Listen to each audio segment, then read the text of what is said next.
ટીએ RODTEP હેઠળ એક્સપોર્ટર્સને આપવામાં આવતા ઇન્સેન્ટિવ્સમાં 50%નો ઘટાડો કર્યો છે.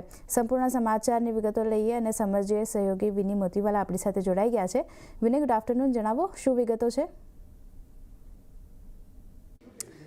બિલકુલ, તો આજે ટેક્સટાઇલ સ્ટોક્સ પાછે ફોકસમાં છે. પાછું પ્રેશર છે ટેક્સટાઇલ સ્ટોક્સ પર.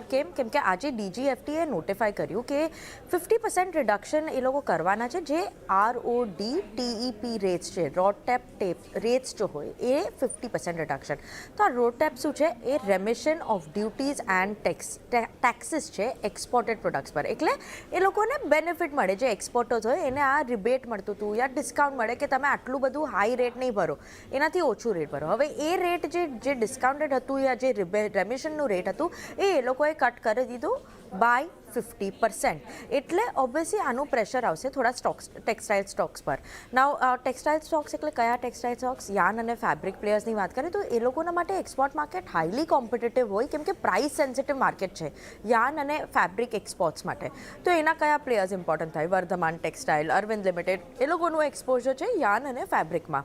એના અલાવા નિતિન સ્પિનર્સ, એના પર બી ઇમ્પેક્ટ આવે કેમ કે એનું બી similar yarn, cotton yarn fabric export છે. તો એ લોકોને બી થોડી સિમિલર રિસ્ક થશે. ના એલારાનો વ્યૂ છે આના પર, અને એનાલિસ્ટ કહે છે કે નિયર ટર્મ ઇમ્પેક્ટ થોડી રહેશે, પણ ઓબ્વિયસલી જે ઓલરેડી ઓર્ડર્સ બુક થઈ ગયા છે, ઓલરેડી શિપ થઈ ગયા છે, એના પર આ નથી. તો એનું પ્રોબ્લેમ નથી, પણ આગળ જતાં આ થોડો પ્રોબ્લેમ થાય કેમ કે 50% રિડક્શન ઇન રેમિશન થઈ ગયું છે. એનું પોટેન્શિયલ ઇમ્પેક્ટ વર્ધમાન અને અરવિંદ લિમિટેડ પર કેટલું થાય? 4 to 6% ઇમ્પેક્ટ થઈ શકે FY27 ને FY28ના અર્નિંગ્સ પર. ઓલમોસ્ટ એ રેન્જમાં, ઇફ એ લોકો પાસ ન કરે આ કન્ઝ્યુમરને. નોર્મલી પાસ થઈ જાય, પણ ન કરે પાસ એ લોકો કન્ઝ્યુમરને, તો મે બી પ્રેશર રહેશે. અને ભૂલો નહીં કે આપણે ટેરિફની અનસર્ટનિટીના લીધે ઓલરેડી આ સ્ટોક્સ થોડા પડી જ ગયેલા.